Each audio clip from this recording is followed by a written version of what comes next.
Bonjour à tous, merci de votre fidélité à Géopolis Télévision. Bienvenue dans Géopresse, votre magazine d'analyse des questions d'actualité, des questions économiques et aussi des questions politiques.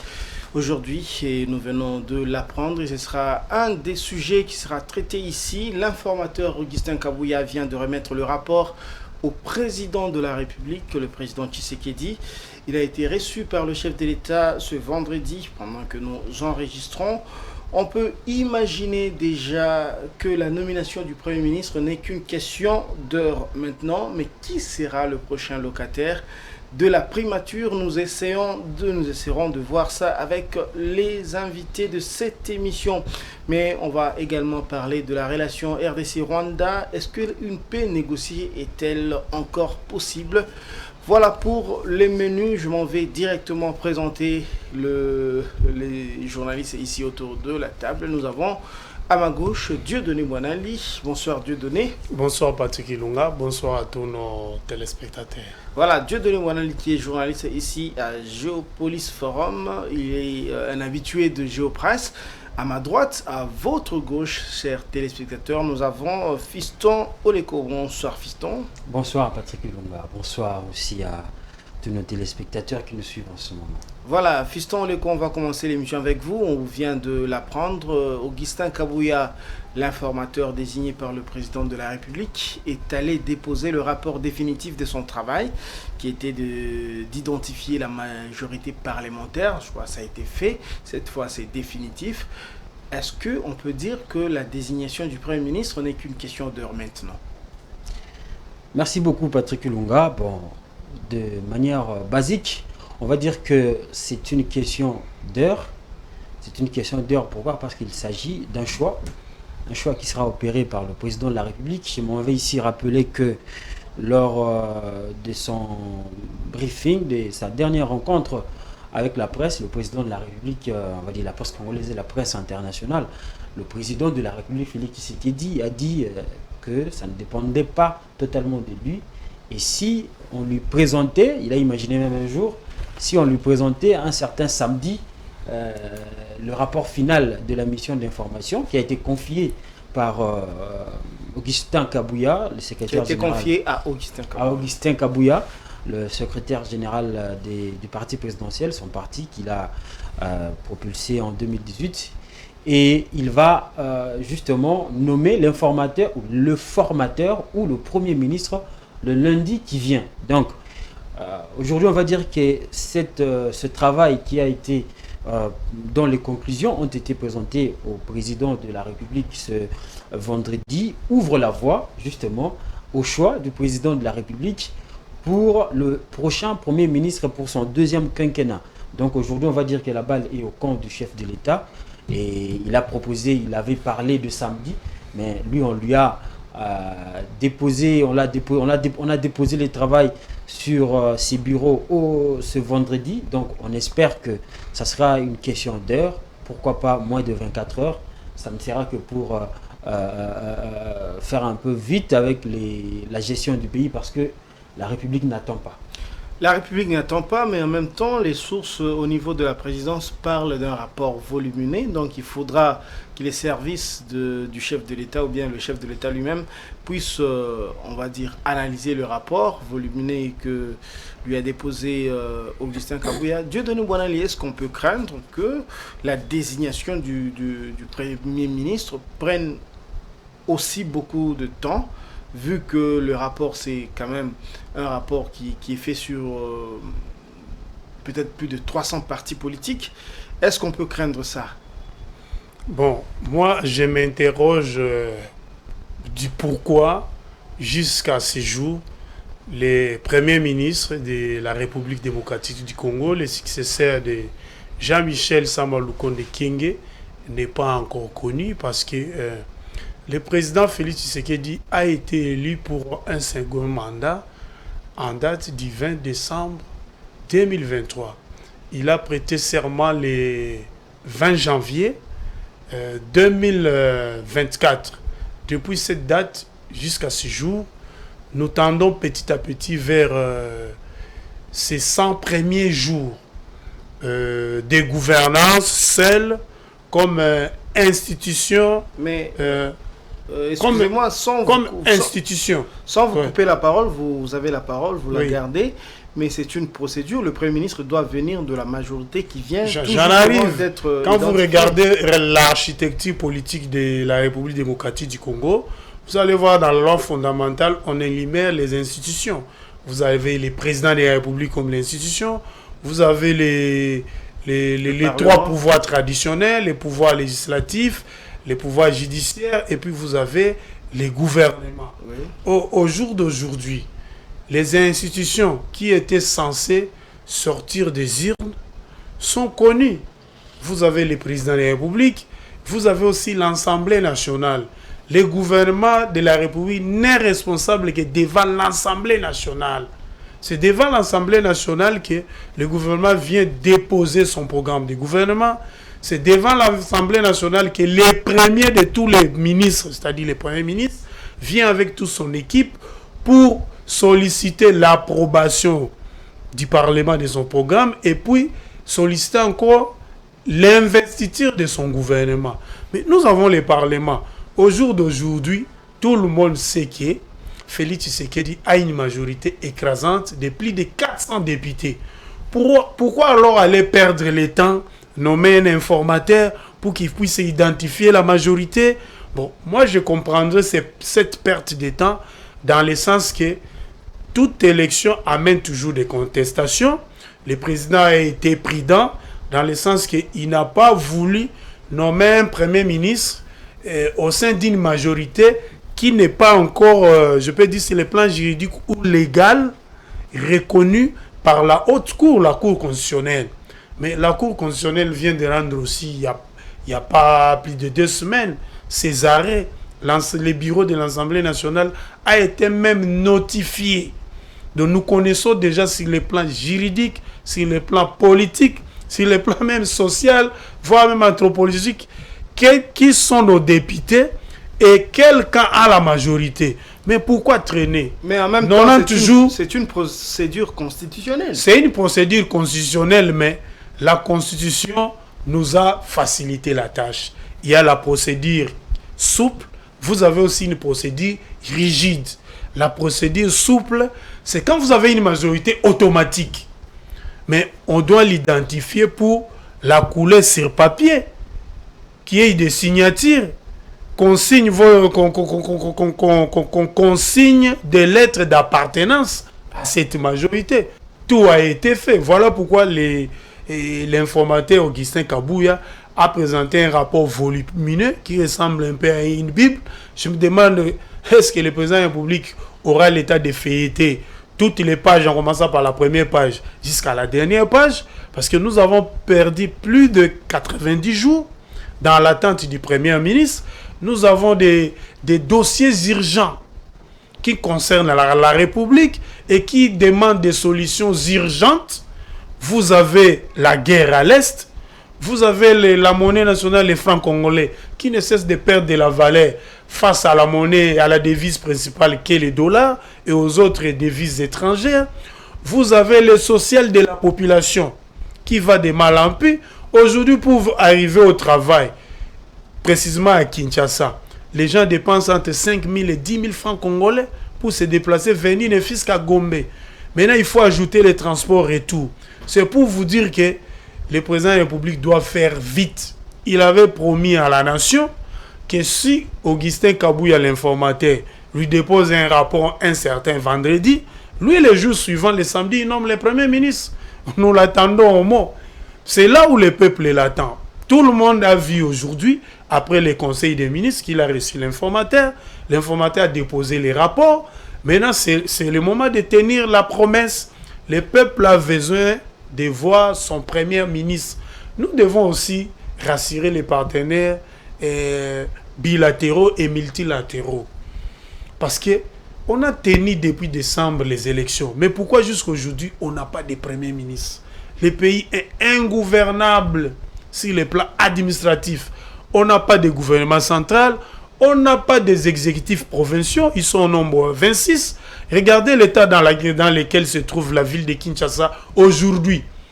On ne sait pas, bon, l'ancien gouverneur, bon, il n'a pas encore fait la remise et reprise. Non, le gouverneur sortant. Le gouverneur sortant. Mais voilà. A-t-il cessé de travailler? Voilà. Moi, je me demande, je me pose des questions. Dieudonné Boinali, bon, il faut juste rappeler qu'on a un gouvernement, la RDC a un gouvernement, mais un gouvernement sortant. Je vais revenir avec... J'aurais aimé, on a copié mal, nous avons été colonisés par les Belges, mais je pense que nous avons copié mal certains pays occidentaux. Moi, je vois souvent en Belgique, la Belgique a fait pendant beaucoup d'années, il y a une certaine période, 8 mois sans gouvernement, 2 ans sans gouvernement, mais nous avons vu que l'administration fonctionne. On a continué à exister, à fonctionner en Belgique, comme si il y avait un gouvernement en place. Mais voilà. Pourquoi pas un jour notre pays, la RDC, arriver à ce niveau-là? Moi, je pense qu'il faut donner des pouvoirs plus étendus aux secrétaires généraux de l'administration publique. Quand le gouvernement est démissionnaire, il expédie les affaires courantes. Mais les chevilles ouvrières de tous les ministères là, ils peuvent continuer. Sont les secrétaires généraux, comme on les voit sous d'autres sièges dans les États modernes. L'administration doit continuer à fonctionner. Très bien. En même temps que la RDC attend le Premier ministre, le nouveau Premier ministre qui sera nommé, je crois, dans quelques heures. Mais ça ne sera pas tout. Il faut nommer un gouvernement qui doit être investi. On se rappelle qu'en 2019, cela avait pris beaucoup de temps, 4 mois quasiment. Donc, pour que Ilunga Kamba arrive à fonder, à former son gouvernement, on est un petit peu dans la même configuration. C'est pas le FCC, c'est l'Union Sacrée, mais avec autant de partis politiques. Est-ce que ça aussi, ce n'est pas un problème? Moi, je pense que c'est un problème à partir du moment où déjà le président de la République, quand il donne les grandes lignes de son deuxième mandat, il dit que ce qu'il va éviter, c'est de commettre les mêmes erreurs du passé. Et ce que nous constatons, malheureusement sur terrain, c'est comme si nous revenons sur le même travers que nous avons connu la fois passée. Dieudonné Boinali a parlé ici de la composition du gouvernement qui prend beaucoup de temps. C'est vrai, mais tout ce qui se passe comme démarche, comme procédure, ne sont pas des procédures à bannir, mais ce sont des procédures à écourter, parce que c'est possible. L'identification de la majorité parlementaire ne peut pas prendre autant de temps.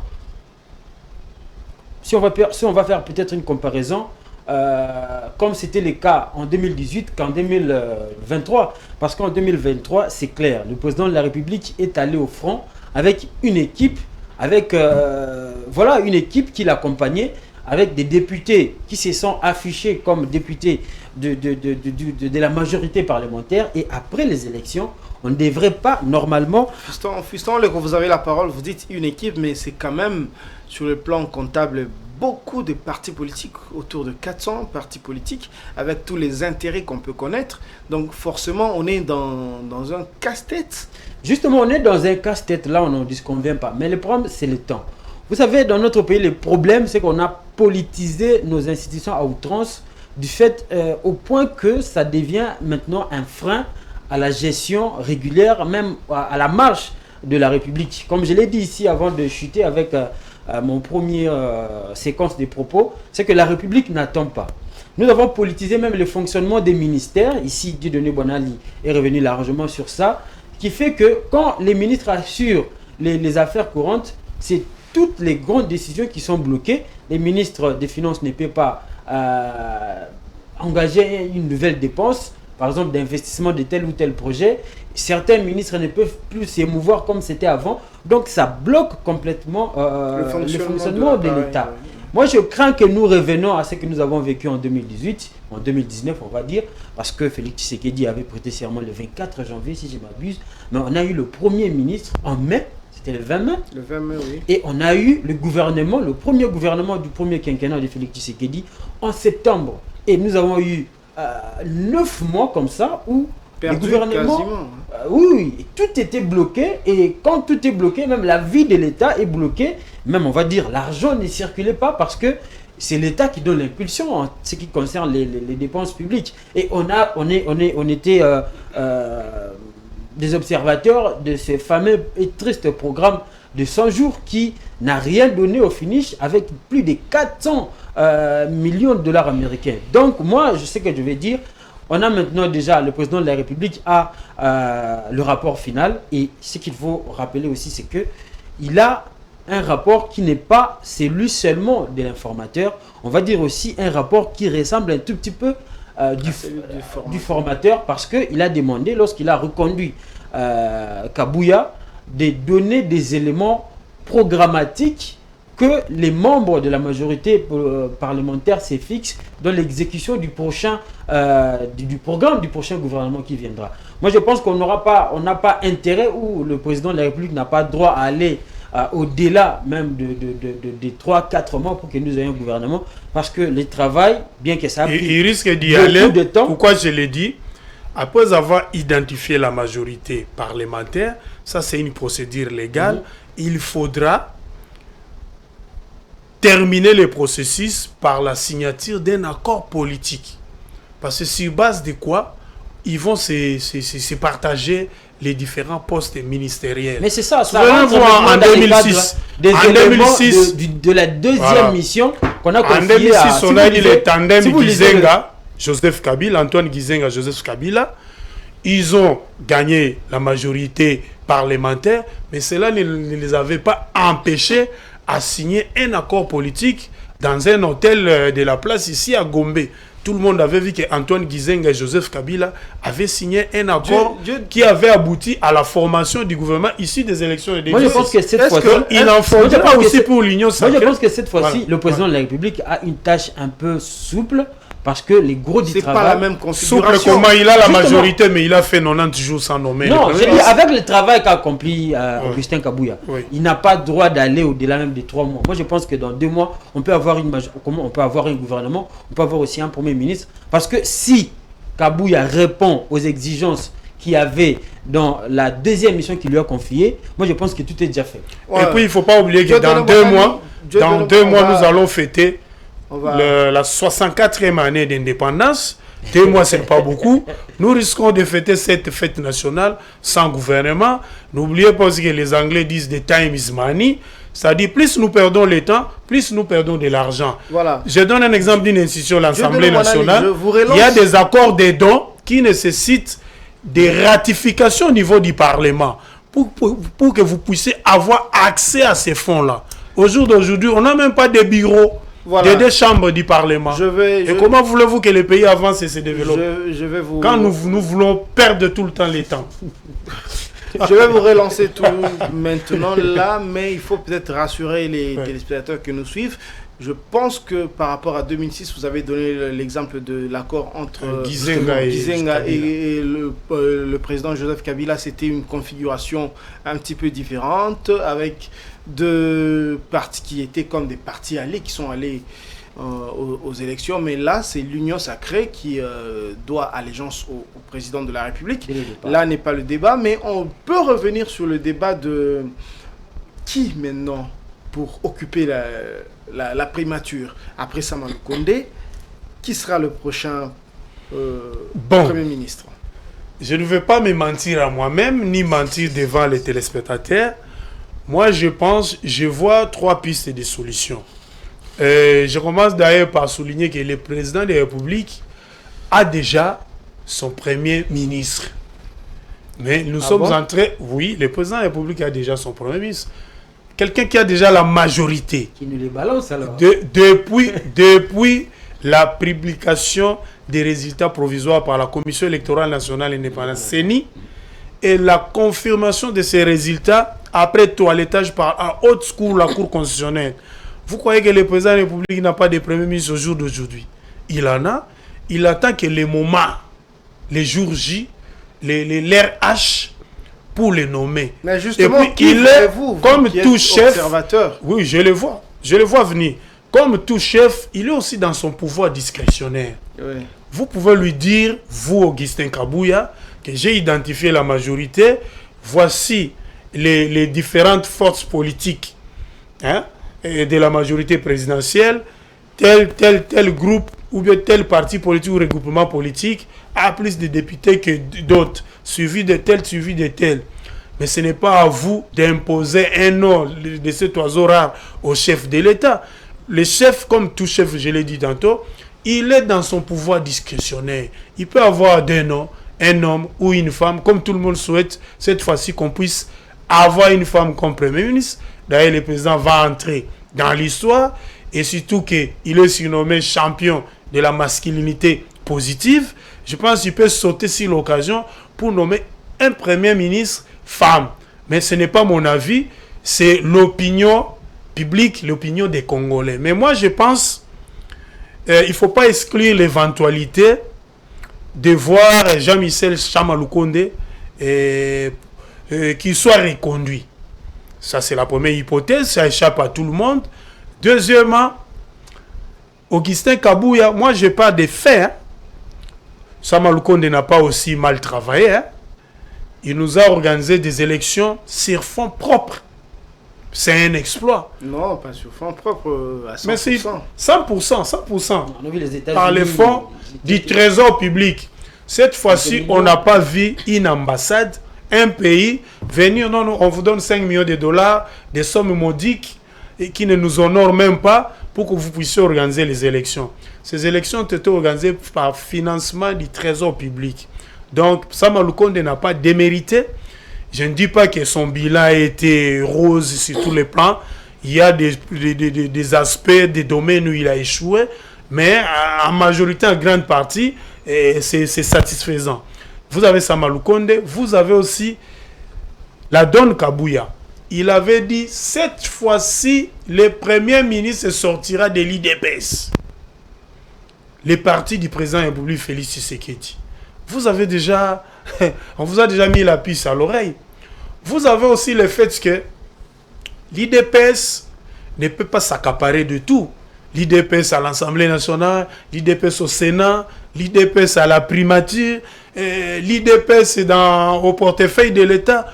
On ne peut pas gérer les pays comme ça. Moi, je pense que ce soit au niveau du gouvernement central, même au niveau des exécutifs provinciaux, il y a eu des négociations, il y a des provinces, il y a même des ministères, même des institutions que l'IDPS va laisser aux autres formations politiques, voire même à ses alliés. Mais vous donnez exactement un nom. Non. Moi, je vous donne les faits d'où peuvent provenir les premiers ministres. Donc, ça peut être Sama-Lukonde. On l'a vu sous d'autres cieux. Un premier ministre être reconduit. Pour la première fois, l'IDPS va chercher aussi à assumer les bilans. Parce qu'il ne faut pas oublier, c'est le dernier mandat du chef de l'État, Félix Tshisekedi. Il n'a pas droit à l'erreur. Voilà. Il doit réussir et laisser un héritage à la jeunesse, à la nation, à cette république qui a eu quand même quelqu'un issu du parti du fait Etienne Tshisekedi qui a géré ces pays. Voici le bilan qu'il nous a laissé. Très bien. Je pense que l'IDPS va assumer cette fonction.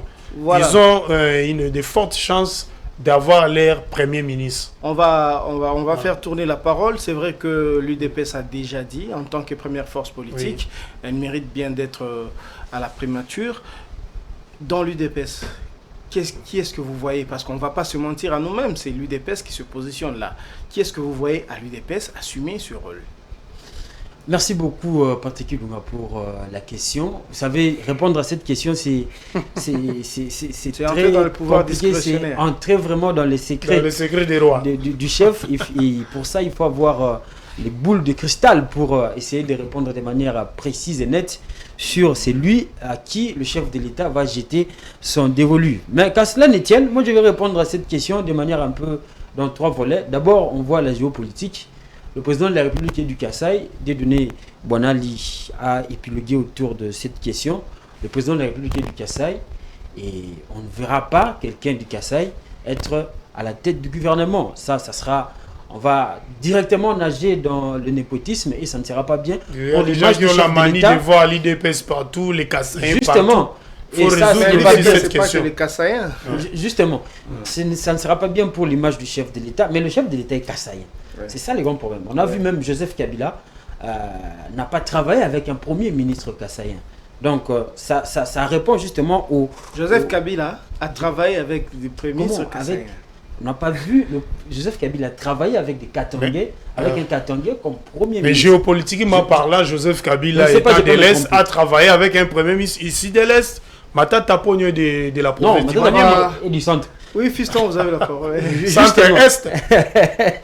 Tu as voulu dire. Justement, c'est ce que je disais. Donc, on a vu, Joseph Kabila n'a pas travaillé avec un Katangais comme premier ministre.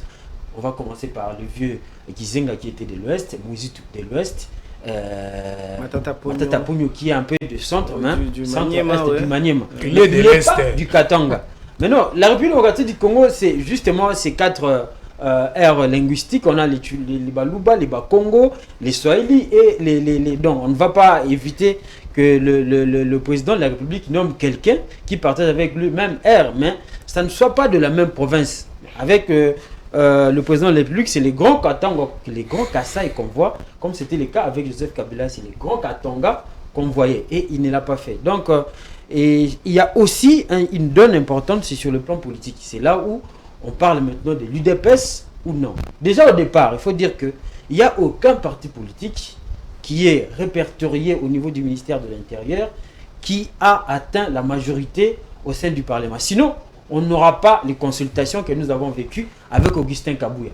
C'est-à-dire, le Premier ministre ne viendra si l'UDPS a des chances d'avoir un Premier ministre parce que c'est elle qui a plus, on va dire comme ça, la liste qui est répertoriée au ministère de l'Intérieur et qui est répertoriée à la CENI, mais qui a plus de députés nationaux. Mais il y a aussi des recoupements, il y a aussi des forces qui se sont constituées, qui ont plus de députés. Là, on voit même l'abbé de Samuel Kondé, Guy Luando, Dani Banza et autres, qui aussi ont plus de députés nationaux que d'autres forces. Malheureusement, on n'a pas vu UDPS s'allier après les élections avec une autre force pour former ce qu'on a vu à l'exemple de PCR, à l'exemple de autres là, des dynamiques de Samuel Lukonde et autres. Donc, sur le plan politique, moi je ne vois pas que ça soit tracé noir sur blanc qu'il y aura que l'UDPS qui va occuper le poste de Premier ministre. Tout peut changer. Il y a aussi le pouvoir discrétionnaire du chef de l'État. On va répéter ces mots-là parce que c'est vraiment le cas. Il peut nommer aussi un indépendant. Il peut nommer aussi une personnalité. On a vu les présidents de la République nommer des personnalités. Par exemple, le vieux Alexis Tamboumamba n'a jamais eu une carte de PPRD, n'a jamais eu une carte d'un quelconque parti politique depuis qu'il est sorti de la rébellion de RCD. Mais à chaque fois, le président de la République de l'époque, Joseph Kabila, l'est nommé à des postes de responsabilité jusqu'à la présidence du Sénat. Bon, on va prendre aussi une branche un peu technique parce que le président de la République ne va pas nommer le Premier ministre parce que seulement il est de ma famille politique ou parce qu'il n'est pas du Kassai. Mais on va voir aussi ses côtés techniques. Vous savez, moi, je considère le poste de Premier ministre comme, je l'ai dit ici une fois, de DG. C'est différent du poste du président de la République qui est comme le PCA.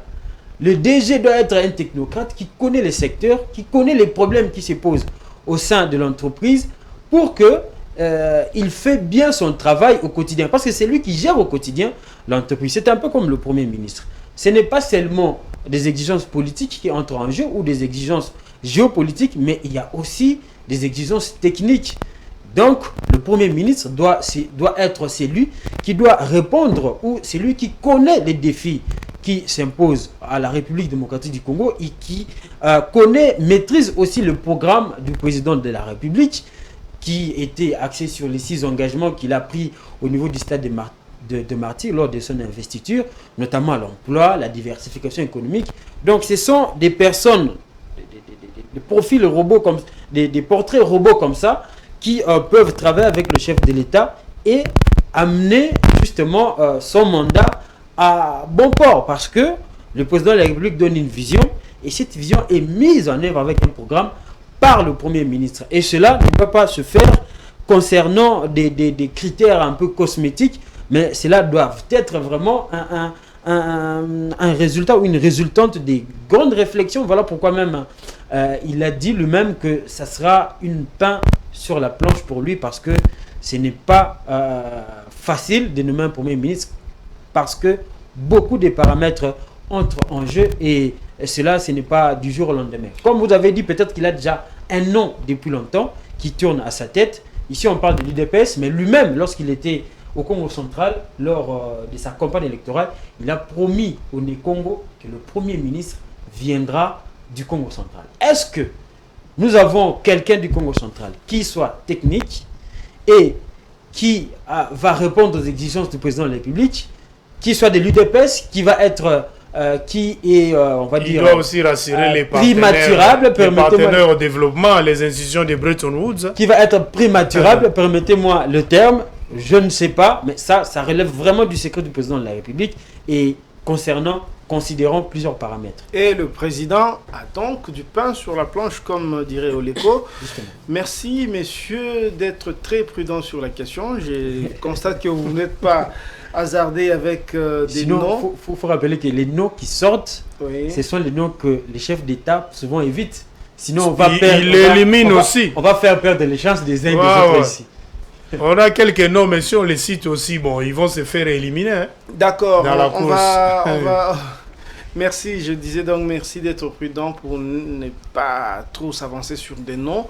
Ça relève du pouvoir discrétionnaire du chef de l'État. Nous, on ne fait que analyser avec les données qu'on peut avoir. Voilà, donc cela nous permet de filer vite à notre deuxième thème, comme je l'annonçais tout à l'heure, RDC-Rwanda. Est-ce qu'une paix négociée est-elle encore possible? Dieudonné Boanali, on va commencer avec vous. Pendant que le président Félix Tshisekedi et son homologue rwandais ont déjà donné leur accord de principe de se rencontrer pour éventuellement relancer les discussions pour la paix, on a vu que cette semaine, déjà lundi, une interview de Paul Kagame dans Jeune Afrique a fait un petit peu polémique parce que là, il était un petit peu critique, voire méprisant, avec des propos un petit peu gênants à l'encontre des autorités congolaises. Mais à Kinshasa, on a vu aussi que le président Tshisekedi, ayant reçu le président Salva Kiir du Sud-Soudan, disait déjà qu'un jour peut-être, après le régime qui n'est pas éternel, le régime de Paul Kagame, un jour, les Rwandais seront heureux de vivre avec les Congolais qui sont deux pays frères, deux pays voisins. Est-ce qu'on peut dire que la paix aujourd'hui négociée, est-elle encore possible entre la RDC et le Rwanda? Bon, je vais commencer d'abord par rappeler que ça fait 30 ans au jour d'aujourd'hui, quand vous calculez 1994 à 2024, ça fait 30 ans, jour pour jour, que cette guerre perdure.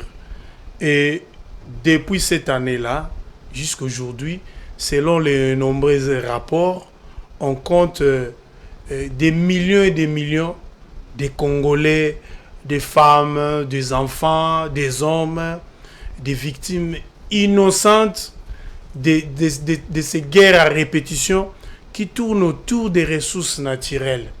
Ces gens-là n'ont pas demandé à naître au Kivu ou bien avoir comme résidence dans la région du Kivu. C'est le destin, c'est Dieu qui a décidé qu'on puisse avoir des compatriotes, des Congolais qui doivent vivre dans cette partie de la République, dans cette partie du continent africain. Bon, négociation, par le passé, on a eu à négocier avec les Rwandais directement, soit par des États ou des organisations interposées, mais si on doit faire le bilan de tous ces accords, est-ce qu'ils ont apporté la paix? Est-ce que dans les différents accords, il y a eu des débits d'application?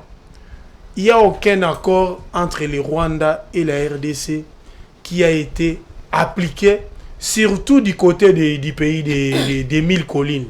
Tout ce qu'on a toujours demandé à Kinshasa de faire, Kinshasa a toujours fait. Jusqu'à hypothéquer notre souveraineté, nous avons même accepté les brassages, les mixages. On n'a pas été sages à l'époque. Et ça nous a produit aujourd'hui des infiltrations. Aujourd'hui, l'administration, l'armée, la police et certains services de sécurité avaient été fragilisés. Dieu merci.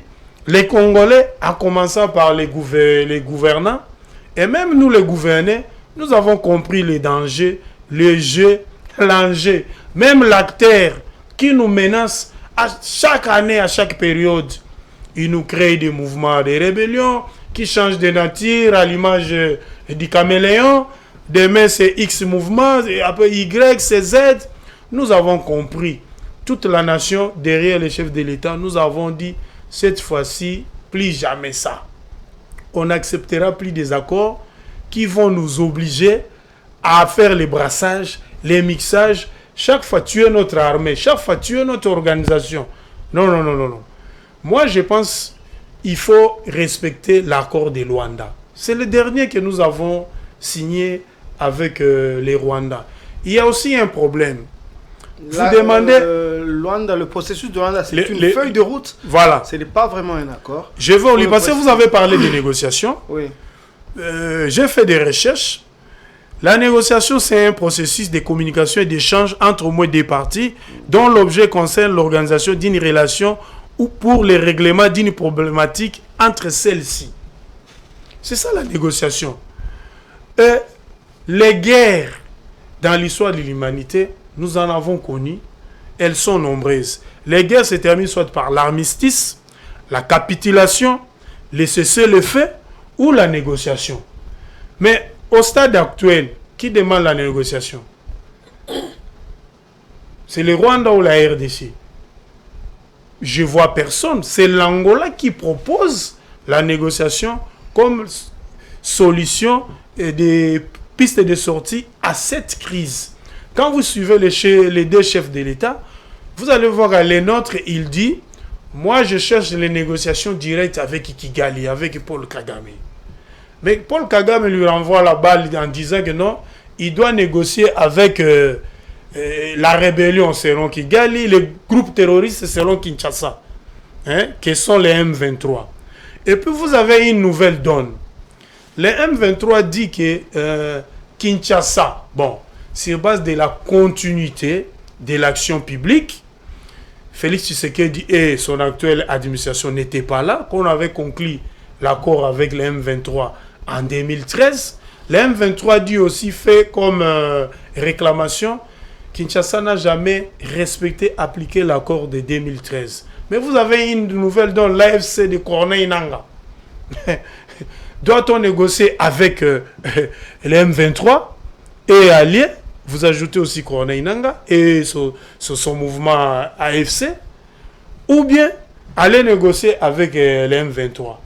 Et pourtant, Kinshasa dit que mon vrai agresseur, c'est Kigali à travers son armée. Les M23 n'est qu'un pamphlet. C'est la partie de l'iceberg que nous voyons. Que c'est ça mon agresseur. En réalité, l'adversaire se cache derrière ces mouvements. Et puis, l'objet des discussions, les discussions vont tourner autour de quoi? C'est ça aussi les problèmes. Voilà. Qui sera les parrains de ces négociations?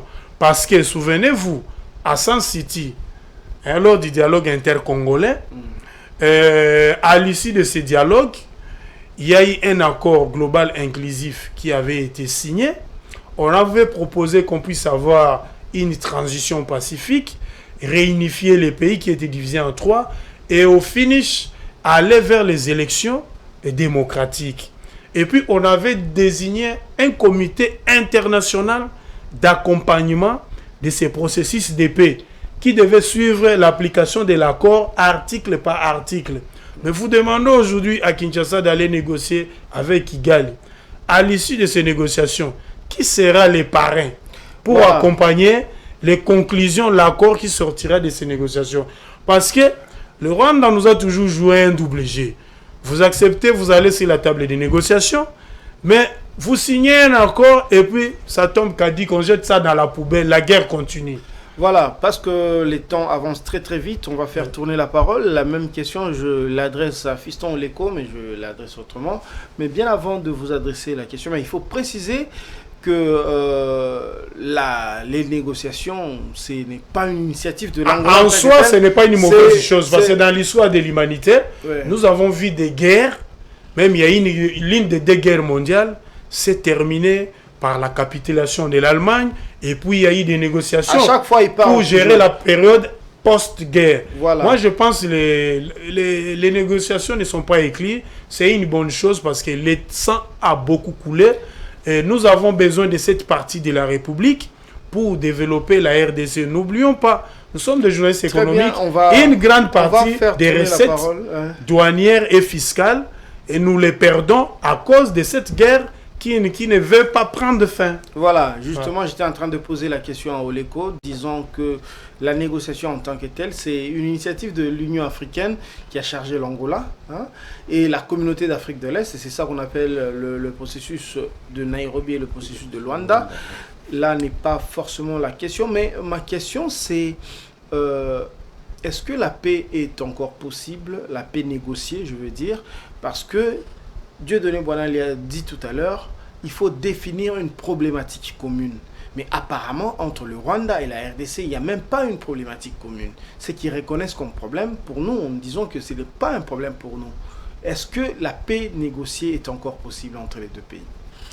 Moi, je pense que la paix négociée est possible entre les deux pays. Oui, c'est possible. Mais entre les deux régimes, là, ça pose problème. Parce que, comme a dit le procureur général près la Cour de cassation, lorsqu'il dévoilait les conclusions de l'enquête sur le regretté Chéribé Okende, il a révélé une note où Chéribé Okende, le pauvre, a dit je suis au bout du rouleau. Moi, je pense que la résolution pacifique de ce conflit entre Kigali et Kinshasa est déjà au bout du rouleau. Là, quand vous suivez par exemple le président de la République, lorsqu'il a évoqué la question pour la dernière fois, à l'occasion de la visite du président Salva Kiir, qui est le président de l'EAC, si vous sentez même le langage utilisé par le président de la République, c'est quelqu'un qui est fatigué du Rwanda, qui est fatigué du régime de Kigali. Il dit, moi je pense que cette paix, on peut l'obtenir après ce régime, c'est pas un régime éternel. Donc avec Kigali, c'est fini, on ne peut plus négocier avec ce régime. Si vous suivez encore le président rwandais qui dit dans un passage, lors de son interview à Jeune Afrique, il dit, le président Tshisekedi, là, ce sont ses mots, le président Tshisekedi est capable de tout, mais il est capable de mesurer la portée de ses propos. C'est-à-dire qu'il ne mesure pas les propos. Donc vous sentez que l'animosité a atteint un niveau où les deux pays, les deux régimes ne peuvent plus faire marche en arrière et négocier. Moi, je pense que déjà cette image-là, où on a vu Félix Tshisekedi être côte à côte, en train de sourire avec son homologue Kagame, nous ne la verrons plus. Mais il est vrai que des discussions, il peut y avoir. Mais comme vous avez dit, vous deux ici sur ce plateau, ce sera autour de quoi? Parce que quand on voit les revendications de la RDC, c'est les retraits des troupes de M23, les cantonnements, mais aussi les désengagements ou les désarmements des forces du M23, qui, il est établi aujourd'hui et soutenu par le Rwanda. Les images des drones l'ont prouvé, les rapports des Nations Unies l'ont prouvé, et aujourd'hui, si vous suivez même les déclarations de la communauté internationale, on admet que dans ces conflits qu'il y a à l'est de la République avec le M23, il y a la main du Rwanda. Mais quand vous allez du côté du Rwanda, le Rwanda dit les problèmes du M23, c'est un problème interne entre les Congolais. Si on veut y mettre fin, donc les Congolais doivent négocier entre eux. Donc, il se met en distance quand il s'agit de la question du M23. Donc, il n'est pas concerné. Ça, c'est le Rwanda, le régime de Kigali. Et il sort aussi sa revendication. C'est le FDLR. Mais la RDC dit que le FDLR, les éléments du FDLR ne sont plus un danger, encore moins, ni pour le Congo, encore moins pour le Rwanda. Donc, il y a un problème au niveau comme vous avez dit, de la problématique à résoudre entre la RDC et le Rwanda. On a vu récemment les travaux sur la négociation ou la rencontre entre Félix Tshisekedi et son homologue rwandais Paul Kagame.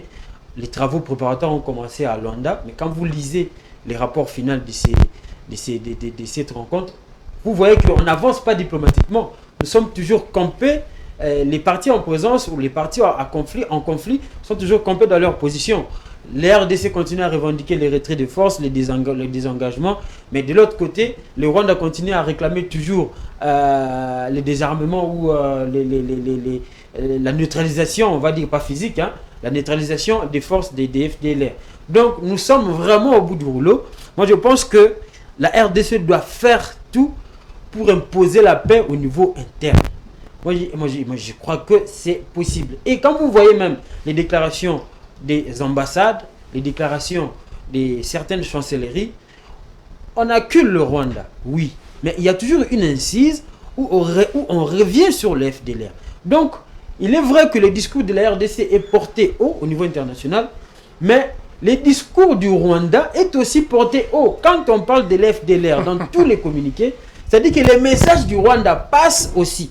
Et à ce stade ici, il est impossible avec ces deux régimes de pouvoir négocier une paix parce que déjà, moi, la RDC, je ne reconnais pas d'avoir sémé une forme ou entretenu une insécurité au Rwanda. Le Rwanda non plus ne reconnaît pas d'avoir entretenu une forme d'insécurité au Congo. Et la discussion va tourner autour de quoi? Ça sera un vide. Moi, je pense que aujourd'hui, la solution, comme on l'a toujours dit, c'est la montée en force de notre armée et de faire la guerre en interne contre les éléments qui nous font la guerre ici en interne. On peut beau aimer que le président de la République déclare la guerre contre le Rwanda. Moi, je pense que c'est plus facile d'éradiquer ces groupes armés ici en interne que de demander un combat frontal avec un État, alors que nous avons un groupe qui est ici au Congo et on fait face. Moi, je pense qu'on doit passer d'abord par faire la paix en imposant cette paix-là avec le M23 ici en interne, au lieu de chercher la guerre avec le Rwanda. Je pense que c'est vraiment du temps perdu. Merci Fiston, ce sera votre mot de la fin. Dieudonné Boinali, en 10 secondes, est-ce que vous avez un mot à placer? Bon, moi je suis pour la montée en puissance de notre armée, la réorganiser, l'équiper, que les hommes de troupes soient bien payés et soient bien traités, qu'on puisse reprendre, réhabiliter les camps militaires, leur donner des cantines. Et puis, pendant ces temps que nous sommes en train de nous réorganiser, je pense que la communauté internationale peut faire la paix imposée. Vous voyez, entre les deux Corées, on a créé une zone de démilitarisation. On peut le faire entre la RDC et Rwanda pour éviter la traversée des troupes la nuit, les pillages des minéraux qui passent la nuit dans des camions citernes de la MONUSCO et d'autres moyens des pillages. Et puis, il ne faut pas oublier que la diplomatie et la négociation sont toujours préférables à la guerre. Ça, ce ne sont pas mes propos, c'est du président Churchill. Et puis, j'ai fait des petites recherches. Le Premier ministre. J'ai fait des petites recherches, toujours en parlant de Churchill. Lui, il disait, c'est 140 guerres civiles qui se sont produites entre 1945 et 1995. Sur des livres écrits sur lui, seuls 25% d'entre elles se sont terminées par un accord négocié. Il y a eu même des guerres qui se sont terminées par des négociations et par après les guerres ont repris. Mais maintenant, en revanche, 630 conflits armés qui se sont déroulés entre 1989 et 2009 dans le monde, la très grande majorité étant des conflits interétatiques. 75% sont aujourd'hui terminés et on a de la paix dans ces pays. C'est comme en Angola, au Mozambique, il y avait eu un accord de paix, mais il y a eu la guerre qui a repris. C'est pour vous dire que la négociation peut aboutir à la paix, comme ça peut aussi échouer et après la négociation, vous revenez encore à la guerre. Merci. Je pense que la meilleure solution reste, nous devons nous réorganiser en interne et bouter dehors toutes les forces négatives. Merci. Nous avons la solution à notre portée. Ce n'est pas en voulant aller faire la guerre au Rwanda pour faire plaisir aux ventes à guerre que nous allons mettre fin au conflit. Parce que si nous envahissons les Rwandais et nous avons la suprématie, nous allons créer encore des réfugiés. Ils vont venir au Congo. Dans cette guerre, l'enjeu est tellement économique et elle est vraiment une guerre de survie pour le Rwanda. Voilà. Si nous arrivons à défendre comme il se doit à bon escient notre territoire national, moi je pense qu'on n'aura plus à demander. Il faut aussi faire comme M. Raphaël Ngoï, un géologue que j'aime bien, ancien de la GECAMINE. Très vite, on fini. Voilà. Vous pouvez terminer. Couper les subsides à la rébellion, c'est-à-dire sécuriser toutes les zones minières de l'Est. C'est fini. Ouais. Qui les pousse à faire la guerre? Qui ira chercher les gorilles des montagnes du parc national de Virunga pour les vendre afin d'acheter les armes? Voilà. Sécuriser les mines de Roubaïa, partout là-bas, là où il y a des... Voilà.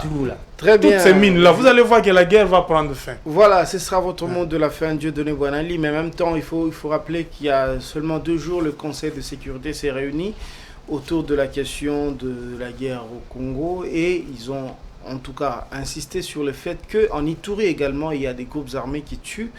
Il faut se concentrer sur toutes ces rébellions, bien tous ces mouvements rebelles. C'est ici la fin de parcours pour Géopresse de cette semaine. On va se quitter avec l'espoir de se retrouver la semaine prochaine, tout en remerciant les déco-débatteurs, Fiston Oleko et Dieudonné Boinali. Merci. Toute l'équipe technique et tous les téléspectateurs également. On va se quitter avec l'espoir de se retrouver la semaine prochaine.